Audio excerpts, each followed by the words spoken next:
Mileage likes me. ഒരു പക്ഷേ KGF-ലെ highly popular ആയിട്ടുള്ള ആ ഒരു ഡയലോഗ് നമ്മൾ മാരുതി സുസുക്കി എന്ന ബ്രാൻഡിന് ചാർത്തി കൊടുക്കുകയാണെങ്കിൽ ഇങ്ങനെ വേണമെങ്കിൽ പറയാം അല്ലേ. മൈലേജിന് ഇത്രയധികം പ്രാധാന്യം നൽകുന്ന മറ്റൊരു വാഹന ബ്രാൻഡ് ഉണ്ടെന്ന് തോന്നുന്നില്ല. ഒരുപക്ഷെ അതുകൊണ്ട് തന്നെയാവണം മാരുതി സുസുക്കിയുടെ ഹൈലി പോപ്പുലർ ആയിട്ടുള്ള 3 റോ MPV ആയിട്ടുള്ള എർട്ടിഗയ്ക്ക് ഒരു മേജർ അപ്ഡേറ്റ് കൊണ്ടുവന്നപ്പോഴും അവിടെയും ഏറ്റവും ഹൈലൈറ്റ് ആയിട്ട് നിൽക്കുന്നത് മൈലേജ് തന്നെയാണ്. എർട്ടിഗയെക്കുറിച്ച് പറയുകയാണെങ്കിൽ 2012 ആദ്യമായിട്ട് എർട്ടിഗ ലോഞ്ച് ചെയ്യുന്നത്. ശേഷം അതിൻ്റെ സെക്കൻഡ് ജനറേഷൻ 2018 ലോഞ്ച് ചെയ്തു. അതിൻ്റെ ഒരു അപ്ഡേറ്റ് ആണ് ഇപ്പോൾ വന്നിട്ടുള്ളത്. 2019 മാരുതിയുടെ തന്നെ പ്രീമിയം ഡീലർഷിപ്പ് ആയിട്ടുള്ള നെക്സ ഡീലർഷിപ്പുകൾ വഴി എർട്ടിഗയുടെ ഒരു ക്രോസ് ഓവർ രൂപമായിട്ടുള്ള XL6 ലോഞ്ച് ചെയ്യുകയുണ്ടായി. ഇതെല്ലാം അന്ന് തൊട്ട് ഇന്ന് വരെയും ഹൈലി സക്സസ്ഫുൾ ആണ് എന്ന് മാത്രമല്ല മറ്റ് എതിരാളികളെയൊക്കെ നിഷ്പ്രഭമാക്കിക്കൊണ്ട് ഹിറ്റ് ചാർട്ടിൽ ഇടം നേടിയ വാഹനങ്ങളാണ്.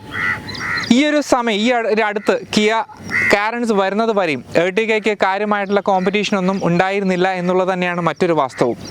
സ്റ്റൈലിനും പെർഫോമൻസിലും ഉപരി പ്രാക്ടിക്കാലിറ്റിക്കും അഫോർഡബിലിറ്റിക്കും മാരുതി സുസുക്കി ബ്രാൻഡ് നൽകുന്ന പീസ് ഓഫ് മൈൻഡിനുമൊക്കെ പ്രാധാന്യം നൽകിക്കൊണ്ട് ഒരു പീപ്പിൾ മൂവർ എന്ന നിലയിൽ വളരെയധികം ജനശ്രദ്ധ നേടിയ ഒരു വാഹനം കൂടിയാണ് എർട്ടിഗ. പാവപ്പെട്ടവൻ്റെ ഇന്നോവ എന്നൊക്കെ ചിലർ വിളിക്കാറുണ്ട്. എർട്ടിഗയ്ക്ക് ഇപ്പോൾ കാര്യമായിട്ടുള്ള ചില മാറ്റങ്ങൾ മാരുതി സുസുക്കി നൽകിയിരിക്കുകയാണ്. പ്രധാനമായിട്ടും വന്നിട്ടുള്ളത് അതിൻ്റെ പുതിയ എഞ്ചിൻ ആൻഡ് ഗിയർ ബോക്സ് ഓപ്ഷൻസിൽ തന്നെയാണ്, കൂടാതെ മറ്റു ചില ഫീച്ചർ അപ്ഡേറ്റുകളും. എർട്ടിഗയിൽ വന്നിട്ടുള്ള മാറ്റങ്ങളാണ് ഈ ഒരു വീഡിയോയിലൂടെ നിങ്ങൾക്ക് മുന്നിൽ എത്തിക്കുന്നത്. AyeAuto ചാനലിലെ പുതിയൊരു വീഡിയോയിലേക്ക് എല്ലാ കൂട്ടുകാർക്കും സ്വാഗതം. ഞാൻ റിസ്വാൻ. വീഡിയോയിലേക്ക് കടക്കുന്നതിന് മുന്നേ ഓർമ്മപ്പെടുത്തും, ഇനിയും AyeAuto ചാനൽ സബ്സ്ക്രൈബ് ചെയ്തിട്ടില്ലെങ്കിൽ ദയവായി സബ്സ്ക്രൈബ് ചെയ്യുക. പുതിയ വീഡിയോസിൻ്റെ നോട്ടിഫിക്കേഷൻസ് ലഭിക്കുന്നതിന് വേണ്ടിയിട്ട് ബെൽ ഐക്കൺ പ്രസ് ചെയ്യാൻ പ്രത്യേകം ഓർക്കുക. വീഡിയോ ഇഷ്ടമായാൽ ലൈക്ക് ചെയ്യുകയും ഷെയർ ചെയ്യുകയും ചെയ്യുക. ഡിസൈൻ പരമായി എർട്ടിഗയിൽ വന്നിട്ടുള്ള മാറ്റങ്ങൾ നാമമാത്രമാണ്. പ്രൊപ്പോർഷൻസ് എല്ലാം പഴയതിൻ്റെ തന്നെ. പുതിയ ഫ്രണ്ട് ഗ്രില്ലിൽ വിങ്ഡ് ക്രോം പാറ്റേൺ കാണാം. ബാക്കിയെല്ലാം പഴയപടി തന്നെ. LED head lamps and fog lamps ഈ അപ്ഡേറ്റിലെങ്കിലും നൽകാമായിരുന്നു. XL6-ൽ ഇവ ഉണ്ടെന്നിരിക്കെ. സൈഡിലേക്ക് വന്നാലും പറയാനുള്ള മാറ്റം പുതിയ അലോയ് വീൽ ഡിസൈനിൽ ഒതുങ്ങുന്നു. നീറ്റ് ലുക്കിംഗ് ഡിസൈനാണ്. 185/65 പ്രൊഫൈലുള്ള 15-ഇഞ്ച് ടയേഴ്സ് നിലനിർത്തിയിരിക്കുന്നു. XL6-ൽ 16-ഇഞ്ച് ടയേഴ്സിലേക്ക് അപ്ഗ്രേഡ് ചെയ്തിരുന്നു. Rear view mirrors electric folding ഫംഗ്ഷനോട് കൂടിയതാണ്. നല്ല പ്രൊപ്പോർഷൻസ് ഉള്ള ഒരു MPV ഡിസൈനാണ് എർട്ടിഗയ്ക്കുള്ളത്. പിന്നിലേക്ക് വന്നാൽ ടെയിൽ ഗേറ്റിൽ നൽകിയിട്ടുള്ള ക്രോം ഗാർണിഷിൽ കഴിഞ്ഞു മാറ്റങ്ങൾ. ഉള്ളിലേക്ക് കടന്നാലും ഡാഷ്ബോർഡ് ലേഔട്ട് ഒന്നും ഒരു മാറ്റവുമില്ല. സ്റ്റിയറിംഗ് വീലിലും ഡാഷ്ബോർഡിലും പുതിയ ടീക്ക് വുഡ് ഇൻസേർട്ട് നൽകിയിരിക്കുന്നു. സീറ്റ്സിന് പുതിയ ഡുവൽ ടോൺ അപ്ഹോൾസ്റ്ററിയാണ്. പ്രധാന ഫീച്ചർ അപ്ഡേറ്റ് എന്ന് പറയാവുന്നത് പുതിയ 7-ഇഞ്ച് സ്മാർട്ട് പ്ലേ പ്രോ ഇൻഫോർടൈൻമെൻറ്റ് സിസ്റ്റമാണ്. ബലേനോയിലുള്ള 7-ഇഞ്ച് യൂണിറ്റ് നൽകാമായിരുന്നു. ആൻഡ്രോയിഡ് ഓട്ടോ, ആപ്പിൾ കാർപ്ലേ കൂടാതെ സുസുക്കി കണക്ട് എന്ന കണക്റ്റഡ് ഫീച്ചർ പാക്കേജ് കൂടി അവതരിപ്പിച്ചിരിക്കുന്നു. 40-ലധികം കണക്ടിവിറ്റി ഫീച്ചേഴ്സ് നൽകുന്നു. ഹലോ സുസുക്കി എന്ന് പറയുമ്പോൾ ആക്ടിവേറ്റ് ആകുന്ന വോയിസ് അസിസ്റ്റൻറ്റ് സിസ്റ്റവും ഉണ്ട്. സ്മാർട്ട് വാച്ച് ആൻഡ് അലക്സ ഇൻ്റഗ്രേഷന് കൂടിയതാണ് ഈ യൂണിറ്റ്. സേഫ്റ്റിയുടെ കാര്യത്തിലും മാറ്റം വന്നിട്ടുണ്ട്. ടോപ്പ് വേരിയൻറ്റിൽ 4 എയർ ബാഗ്സ് നൽകിയിട്ടുണ്ട്. കൂടാതെ ABS with EBD and brake assist, hill hold assist, electronic stability programme എന്നിങ്ങനെ നീളുന്നു ലിസ്റ്റ്. 360-ഡിഗ്രി camera, tyre pressure monitoring system, ventilated front seats, UV cut glasses എന്നിവ XL6-ൽ നൽകിയപ്പോൾ എർട്ടിഗയെ ഇവിടെയും തഴഞ്ഞു. സ്പേഷ്യസ് ആൻഡ് പ്രാക്ടിക്കൽ MPV ആയി എർട്ടിഗ തുടർന്നു. 3rd റോ അഡൾട്ട്സിനും പ്രായോഗികമാണ് എന്നതും എർട്ടിഗയ്ക്ക് കൂടുതൽ സ്വീകാര്യത നൽകുന്നു. എർട്ടിഗയുടെ എഞ്ചിൻ ആൻഡ് പെർഫോമൻസിലേക്ക് വരികയാണെങ്കിൽ തുടക്കത്തിൽ പറഞ്ഞ പോലെ ഏറ്റവും വലിയ മാറ്റം വന്നിട്ടുള്ളത് അതിൻ്റെ എഞ്ചിൻ ആൻഡ് ഗിയർ ബോക്സിൽ തന്നെയാണ്. പുതിയ K15 സീരീസിലെ മാരുതിയുടെ തന്നെ DualJet എഞ്ചിനാണ്. 1.5 ലിറ്റർ DualJet എഞ്ചിനാണ് എർട്ടിഗയിലൂടെ അവതരിപ്പിച്ചിട്ടുള്ളത്. മുൻപ് K15B എന്ന് പറഞ്ഞ സീരീസ് ആയിരുന്നു. ഇപ്പോൾ അത് കുറച്ചുകൂടെ മാറ്റങ്ങളൊക്കെ വരുത്തി ഡുവൽ ഇഞ്ചക്ഷൻ പോർട്സും പുതിയ ഹെഡും അതുപോലെ തന്നെ റിവൈസ്ഡ് ഇൻറ്റേർണൽസും ഒക്കെ ആയിട്ടാണ് ഈ ഒരു എഞ്ചിൻ വന്നിട്ടുള്ളത്. ഇതിൻ്റെ പവർ ഔട്ട്പുട്ട് വരുന്നത് 102 bhpയും 136.8 Nm ടോർക്കും ഒക്കെയാണ്. പഴയതിനെ അപേക്ഷിച്ച് ലേശം പവർ ഡ്രോപ്പ് വന്നിട്ടുണ്ട് ഫിഗേഴ്സ് വെച്ചിട്ട് നോക്കുകയാണെങ്കിൽ. അതിൻ്റെ ഒരു അഡ്വാൻറ്റേജ് എന്ന് പറഞ്ഞാൽ ശരിക്കും മൈലേജ് ഫിഗേഴ്സിലാണ് മാറ്റം വന്നിട്ടുള്ളത്. ഇത്രയൊക്കെ മാറ്റം വരുത്തിയത് കൊണ്ടും അതിനോടൊപ്പം തന്നെ മാരുതിയുടെ സ്മാർട്ട് ഹൈബ്രിഡ് സിസ്റ്റവും ഉണ്ട്. സ്മാർട്ട് ഹൈബ്രിഡ് സിസ്റ്റവും എഗെയിൻ റിവൈസ്ഡ് ആണ്. കുറേ കൂടി higher capacity secondary lithium ion ബാറ്ററിയുമാണ് ഇതിൽ യൂസ് ചെയ്തിട്ടുള്ളത്. അതുകൊണ്ട് തന്നെ കൂടുതൽ ആക്സലേഷൻ സമയത്ത് കൂടുതൽ അസിസ്റ്റ് നൽകുന്ന തരത്തിലാണ് ഇതും ഡിസൈൻ ചെയ്തിട്ടുള്ളത്. സോ ഈ ഒരു സ്മാർട്ട് ഹൈബ്രിഡ് സിസ്റ്റവും എല്ലാം ഉൾക്കൊള്ളിച്ച് മൊത്തത്തിൽ ഒന്ന് റിവൈസ്ഡ് ആയിട്ട് അല്ലെങ്കിൽ കുറച്ചുകൂടെ ടെക്നോളജി ആഡ് ചെയ്ത് വരുന്നത് കൊണ്ട് തന്നെ ശരിക്കും അത് മൈലേജിലാണ് കമ്പനി അതിൻ്റെ അവകാശവാദങ്ങളെല്ലാം ഉന്നയിക്കുന്നത്. ഇതിൻ്റെ മാനുവൽ വേരിയൻറ്റിന് ഏകദേശം 20.5 km/L ആണ് മൈലേജ് പറയുന്നത്. ഓട്ടോമാറ്റിക് വേരിയൻറ്റിന് 20.3 km/L മൈലേജ് ഒക്കെയാണ് അവകാശപ്പെടുന്നത്. വളരെ ഉയർന്ന മൈലേജ് ഫിഗേഴ്സാണ് ഓഫ് കോഴ്സ്. പിന്നെ വന്നിട്ടുള്ള മാറ്റം ഒരു 5 സ്പീഡ് മാനുവൽ ഗിയർ ബോക്സ് കൂടാതെ ഒരു 6 speed automatic torque converter automatic കൂടി ഇൻട്രൊഡ്യൂസ് ചെയ്തിട്ടുണ്ട് എന്നുള്ളതാണ്. ആദ്യമായിട്ടാണ് ഈ ഒരു ഇത്തരത്തിലുള്ള ഗിയർ ബോക്സ് മാരുതി കാറുകൾ ഇൻട്രൊഡ്യൂസ് ചെയ്യുന്നത്. ഇത് വരാൻ പോകുന്ന അപ്ഡേറ്റഡ് മാരുതി കാറുകളിലൊക്കെ നമുക്ക് പ്രതീക്ഷിക്കാം. ബ്രസ പോലുള്ള വണ്ടികളിലൊക്കെ നമുക്ക് ഈ ഒരു ഗിയർ ബോക്സ് പ്രതീക്ഷിക്കാം. സോ പഴയതൊരു 4 സ്പീഡ് ടോർക്ക് കൺവെർട്ടർ ആയിരുന്നു. തികച്ചും ഒരു ഔട്ട്ഡേറ്റഡ് എന്ന് പറയാവുന്നൊരു ഗിയർ ബോക്സ് ആയിരുന്നു അത്. ഇപ്പോൾ 6 സ്പീഡ് ടോർക്ക് കൺവെർട്ടറിലേക്ക് വന്നിട്ടുണ്ട്. പെർഫോമൻസിനെ കുറിച്ചിട്ട് പറയുകയാണെങ്കിൽ സിറ്റി ഡ്രൈവിംഗ് കണ്ടീഷൻസ് അല്ലെങ്കിൽ ട്രാഫിക്കിലൂടെ ഒക്കെ പോകുമ്പോഴൊക്കെ വളരെ ഈസി ആയിട്ട് ആ ഒരു സ്മാർട്ട് ഹൈബ്രിഡ് സിസ്റ്റത്തിൻ്റെ അസിസ്റ്റും കൂടെ ഒക്കെ കിട്ടുന്നതുകൊണ്ട് നല്ല രീതിയിൽ വളരെ പെപ്പി ആയിട്ട് തോന്നുന്ന രീതിയിൽ ആക്സിലേറ്റർ ഇൻപുട്ട് കൊടുക്കുന്നതനുസരിച്ചിട്ട് തന്നെ നല്ല രീതിയിൽ വണ്ടി എടുത്തൊക്കെ പോകുന്നുണ്ട്. വളരെ ഈസി ആയിട്ട് കൊണ്ടു കിടക്കുക. ഒരു കാറിലേക്കാണ് ശരിക്കും ഒരു 7 സീറ്റർ MPV എന്നുള്ള ഫീലൊന്നും നമുക്ക് ഡ്രൈവിംഗ് സീറ്റിൽ കയറി കഴിഞ്ഞാൽ തീരെ ഉണ്ടാവില്ല. ഒരു സ്വിഫ്റ്റ് ഓടിക്കുന്ന പോലെയൊക്കെ തന്നെ ഈസി ആയിട്ട് ഓടിച്ചുകൊണ്ട് പോകുന്ന ഒരു വാഹനമാണ്. ഹൈവേയിലേക്ക് കയറി കഴിയുമ്പോഴത്തേക്കും ശരിക്കും അതിൻ്റെ ഒരു വീക്ക്നെസ് നമുക്ക് പ്രകടമാകുന്നുണ്ട്. എസ്പെഷ്യലി ഒരു 6 സ്പീഡ് ടോർക്ക് കൺവെർട്ടർ ഓട്ടോമാറ്റിക്കിലേക്ക് അപ്ഗ്രേഡ് ചെയ്തു എന്നൊക്കെ പറയുമ്പോൾ നമുക്ക് തീർച്ചയായിട്ടും കുറേ കൂടെ ഹയർ എക്സ്പെക്റ്റേഷൻസ് ഉണ്ടാവും.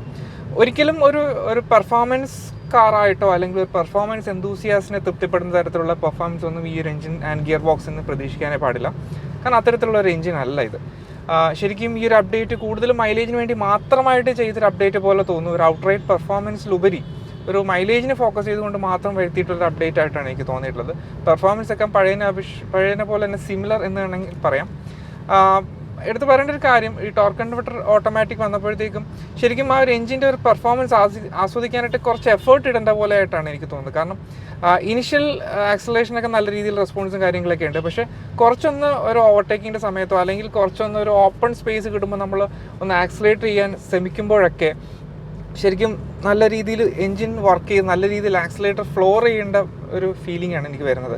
അത്ര ഒരു പെപ്പി ആയിട്ടുള്ള അല്ലെങ്കിൽ ടർബോ പെട്രോൾ എഞ്ചിൻ അല്ല എങ്കിലും അത്തരത്തിലുള്ളൊരു എഞ്ചിനിൽ കിട്ടുന്ന ഒരു മിഡ് റേഞ്ച് പഞ്ച് അല്ലെങ്കിൽ അങ്ങനെ ഒരു സഡൻ പവർ ബേസ്റ്റ് എന്നൊന്നും അവകാശപ്പെടാനില്ല. വളരെ ടൈം എടുത്ത് ഒരു ലീനിയർ ആയിട്ടുള്ള പവർ ഡെലിവറിയാണ്. സോ കുറച്ചൊന്ന് പ്ലാൻ ചെയ്ത് അല്ലെങ്കിൽ സ്പെഷ്യൽ ഓവർടേക്ക് ചെയ്യുന്ന സമയത്തൊക്കെ കുറച്ചൊന്ന് പ്ലാൻ ചെയ്തിട്ട് വേണം ചെയ്യാനായിട്ട്. ഗിയർ ബോക്സിൻ്റെ ഓപ്പറേഷനൊക്കെ സ്മൂത്താണ്. ഷിഫ്റ്റ് ഒന്നും അതേ അറിയില്ല. പക്ഷേ ഡൗൺ ഷിഫ്റ്റ് കുറച്ച് ഹാർഡ് ബ്രേക്കിങ്ങിൻ്റെ സമയത്ത് കുറച്ചൊരു ഡിലേഡ് ആയിട്ട് എനിക്ക് തോന്നി. അതർവൈസ് ആവശ്യത്തിനുള്ള പെർഫോമൻസ് എന്നേ പറയാനുള്ളൂ. ആരെയും എക്സൈറ്റ് ചെയ്യിക്കാൻ പോകുന്നില്ല. അങ്ങനെ എക്സൈറ്റ് ചെയ്യിക്കുന്ന ഒരു കാറ്റഗറിയിൽ പെടുന്ന ആളുകളെ ഉദ്ദേശിച്ചിട്ടുള്ള വാഹനമല്ല. ഒരു പീപ്പിൾ മൂവറാണ്, ഒരു ഫാമിലി കാറാണ്. ഒരിക്കലും ഒരു പെർഫോമൻസ് ആഗ്രഹിക്കുന്നവർക്ക് വേണ്ടിയിട്ടുള്ള വാഹനമാണെന്ന് പറയാൻ കഴിയില്ല. എങ്കിലും ആവശ്യത്തിനുള്ള പവർ അത് ഡീസൻ്റ് ആയിട്ടുള്ള രീതിയിൽ ഡെലിവറി ചെയ്യുന്ന ഒരു വാഹനം എന്ന് തന്നെ പറയാം. നല്ല രീതിയിലൊക്കെ ആക്സിലറേറ്റ് ചെയ്താലും എൻജിൻ്റെ സൗണ്ട് റേസ് ആവുന്നതല്ലാണ്ട് കാര്യമായിട്ടുള്ളൊരു പവറിലൊരു ഇൻക്രിമെൻറ്റ് നമുക്ക് ഫീൽ ചെയ്യുന്നില്ല. അതിൻ്റേതായിട്ടുള്ള സ്വീറ്റ് ടൈം എടുത്തിട്ട് മാത്രമാണ് ഹയർ സ്പീഡിലേക്കൊക്കെ എത്തുന്നത്. പിന്നെ ഗിയർ ബോക്സിനൊരു മാനുവൽ മോഡുണ്ട്. മാനുവൽ മോഡിലേക്ക് ഇട്ട് കഴിഞ്ഞാൽ പാഡിൽ ഷിഫ്റ്റേഴ്സ് വരുന്നുണ്ട്. പാഡിൽ ഷിഫ്റ്റേഴ്സിൻ്റെ യൂസ് അപ്പോഴാണ് വരുന്നത്. ശരിക്കും ആദ്യമായിട്ട് തന്നെ ഒരു മാരുതി കാറിൽ ഒരു പാഡിൽ ഷിഫ്റ്റർ ഫീച്ചർ കൊടുക്കുന്നത് വളരെ നല്ല ഫീച്ചറാണ്. പേഴ്സണലി എനിക്ക് ഒരുപാട് താല്പര്യമുള്ള ഫീച്ചറൊക്കെ തന്നെയാണ്. പാഡിൽ ഷിഫ്റ്റേഴ്സ് വെച്ച് ഓടിക്കുകയാണെങ്കിൽ കുറേ കൂടെ ബെറ്റർ ആയിട്ടാണ് എനിക്ക് തോന്നുന്നത്. കാരണം എൻജിൻ അനാവശ്യമായിട്ടുള്ള ആ ഒരു റേസ് ചെയ്യുന്നത് ഒഴിവാക്കി ആ ഗിയറിൻ്റെ കൺട്രോൾസ് നമ്മുടെ കയ്യിലേക്ക് വരുന്നത് കൊണ്ട് തന്നെ നമുക്ക് കുറച്ചുകൂടെ സ്മൂത്ത് ആൻഡ് എന്താ പറയുക പെപ്പി ആയിട്ട് വണ്ടി ഓടിക്കാൻ തോന്നും. അല്ലെങ്കിൽ ആ ഷിഫ്റ്റ് ശരിക്കും നമുക്ക് കൺട്രോൾ ചെയ്യാൻ പറ്റുന്നത് കൊണ്ട് തന്നെ ആ ഒരു ടോർക്ക് കൺവെർട്ടറിൻ്റെ ഒരു ലേസിനെസ് കുറേയൊക്കെ ഓവർകം ചെയ്യാനായിട്ട് ഈ ഒരു പാഡ് ഷിഫ്റ്റേഴ്സ് അനുവദിക്കുന്നു എന്നുള്ളത് തന്നെ പ്രത്യേകം എടുത്തു പറയേണ്ട ഒരു കാര്യം തന്നെയാണ്. സോ ഈ ഒരു എഞ്ചിൻ ഏറ്റവും കൂടുതൽ ആസ്വദിക്കാൻ പറ്റുന്നത് ഈ ഒരു മാനുവൽ മോഡിൽ അല്ലെങ്കിൽ പാഡ് ഷിഫ്റ്റേഴ്സ് വെച്ചിട്ടുള്ള ഒരു ഡ്രൈവിലാണ് എന്ന് തന്നെ പറയാം. ഡൈനാമിക്സ് വൈസ് മാറ്റങ്ങളൊന്നുമില്ല. മുൻപത്തെ എർട്ടിക പോലെ തന്നെ ഒരു കംഫർട്ട് ഓറിയൻറ്റഡ് ആയിട്ടുള്ള സസ്പെൻഷനാണ്. ഹാൻഡ്ലിംഗ് ആണെങ്കിൽ തന്നെയും നമുക്ക് ഒരു പ്രഡിക്റ്റബിൾ ഹാൻഡ്ലിംഗ് എന്നേ പറയാനുള്ളൂ. അത്ര ഒരു ത്രില്ലിംഗ് എക്സ്പീരിയൻസ് ഒന്നും പറയാൻ പറ്റില്ല. ഒരു MPV ആയതുകൊണ്ട് തന്നെ പ്രഡിക്റ്റബിൾ ഹാൻഡ്ലിംഗ് ആണ്. മാരുതിയുടെ പുതിയ ഹാർടെക് പ്ലാറ്റ്ഫോമിലുള്ള വാഹനം തന്നെയാണ്. സോ സ്റ്റെബിലിറ്റിക്കൊന്നും കാര്യമായിട്ടുള്ള പ്രശ്നങ്ങളൊന്നുമില്ല. ട്രിപ്പിൾ ഡിജിറ്റ് സ്പീഡൊക്കെ ഈസി ആയിട്ട് തന്നെ ഹാൻഡിൽ ചെയ്യുന്നുണ്ട്. പിന്നെ മറ്റു ചില മാരുതി കാറുകളെ പോലെ അത്ര ലൈറ്റ് വെയിറ്റ് ഫീലിംഗ് ആണ് എർട്ടിഗയിൽ നിന്ന് കിട്ടുന്നത് പറയാൻ പറ്റില്ല. കുറച്ചുകൂടെയൊക്കെ ഒരു ബെറ്റർ ഫീലിംഗ്, ഒരു റോഡ് ഗ്രിപ്പൊക്കെ ഫീൽ ചെയ്യുന്ന തരത്തിലാണ് എൻ്റെ ഡൈനാമിക്സ് വരുന്നത് തന്നെ. ബ്രേക്കിംഗ് ആണെങ്കിലും മോശമല്ല, അത്യാവശ്യം നല്ല ബ്രേക്കിംഗ് ഫീലും കാര്യങ്ങളൊക്കെ തന്നെയുണ്ട്. പുതിയ 2 ഷെയ്ഡ്സ് ഇൻട്രൊഡ്യൂസ് ചെയ്തിട്ടുണ്ട്. ഒരു സിൽവർ ആൻഡ് ഒരു ബ്രൗൺ ഷെയ്ഡ്സ് ഇൻട്രൊഡ്യൂസ് ചെയ്തിട്ടുണ്ട്. പിന്നെ പഴയ 4 ഷെയ്ഡ്സും അവൈലബിൾ ആണ്. ഇതിൻ്റെ ഒരു പ്രൈസ് റേഞ്ച് വരുന്നത് 8.35 to 12.79 എന്ന റേഞ്ചിലാണ്. ഈ ഒരു അപ്ഡേറ്റിലൂടെ ഇത്രയധികം ഫീച്ചേഴ്സും കുറേ പെർഫോമൻസ് വൈസുള്ള എഞ്ചിൻ ആൻഡ് ഗിയർ ബോക്സ് വൈസുള്ള അപ്ഡേറ്റും ഒക്കെ വന്നപ്പോഴത്തേക്കും വിലയിലും കാര്യമായിട്ടുള്ള മാറ്റങ്ങൾ വന്നിട്ടുണ്ട്. ഏകദേശം 22,000 മുതൽ 1.25 ലക്ഷം രൂപയോളം വർദ്ധിച്ചിട്ടുണ്ട്. സ്റ്റിൽ മുൻപ് പറഞ്ഞ പോലെ ഒരു എർട്ടിഗയ്ക്ക് ഒരു റിയൽ കോമ്പറ്റീഷൻ ഫീൽ ചെയ്തത് ഇപ്പോൾ കിയ കാരൻസ് വന്നതിന് ശേഷമാണ്. എങ്കിലും ഒരു മാരുതിയുടെ വാഹനങ്ങളിൽ നിന്ന് കിട്ടുന്ന ആ ഒരു പീസ് ഓഫ് മൈൻഡും അല്ലെങ്കിൽ ഒരു വളരെ എക്കണോമിക്കലായിട്ടുള്ള ഒരു എക്സ്പീരിയൻസും ഒക്കെ കിട്ടാൻ ഏറ്റവും അനുയോജ്യമായിട്ടുള്ള വാഹനങ്ങളൊന്നും സ്റ്റിൽ എർട്ടിഗ തന്നെയാണ്. അല്ലെങ്കിൽ ഇതിൻ്റെ തന്നെ XL6 എൻ്റെ ഒരു സിബ്ലിംഗ് എന്ന് വിളിക്കുന്ന XL6 ആണ്. സോ സ്റ്റിൽ ഒരു നല്ല ഒരു അട്രാക്റ്റീവ് പാക്കേജായിട്ട് തന്നെ ഇത് തുടർന്നു എന്ന് തന്നെ പറയാം. സോ ഇത്രയൊക്കെയാണ് ഈ എർട്ടിഗയുടെ വിശേഷങ്ങളായിട്ട് പറയാനുള്ളത്. ഈ ഒരു വാഹനം നമുക്ക് പ്രൊവൈഡ് ചെയ്തത് ഇൻഡസ് മോട്ടോഴ്സ് ആണ്. സോ നിങ്ങളുടെ എർട്ടിഗ സംബന്ധമായിട്ട് അല്ലെങ്കിൽ മറ്റു മാരുതി കാറുകൾ സംബന്ധമായിട്ടുള്ള എൻക്വയറീസിനും ബുക്കിംഗ്സിനും ഒക്കെ ആയിട്ട് താഴെ കൊടുത്തിരിക്കുന്ന നമ്പറിൽ കോൺടാക്ട് ചെയ്യാൻ മറക്കണ്ട. അപ്പോൾ അതുപോലെ ഈ ഒരു വീഡിയോ എല്ലാവർക്കും ഇഷ്ടമായി എന്ന് വിശ്വസിക്കുന്നു. നിങ്ങളുടെ വലിയൊരു അഭിപ്രായങ്ങളും നിർദ്ദേശങ്ങളും സംശയങ്ങളും ഒക്കെ കമൻസ് ആയോ പേഴ്സണൽ മെസ്സേജ് അറിയിക്കാൻ മറക്കണ്ട. Thanks for watching, thanks for supporting. പുതിയൊരു വീഡിയോയുമായി കണ്ടുമുട്ടുന്നത് വരെ.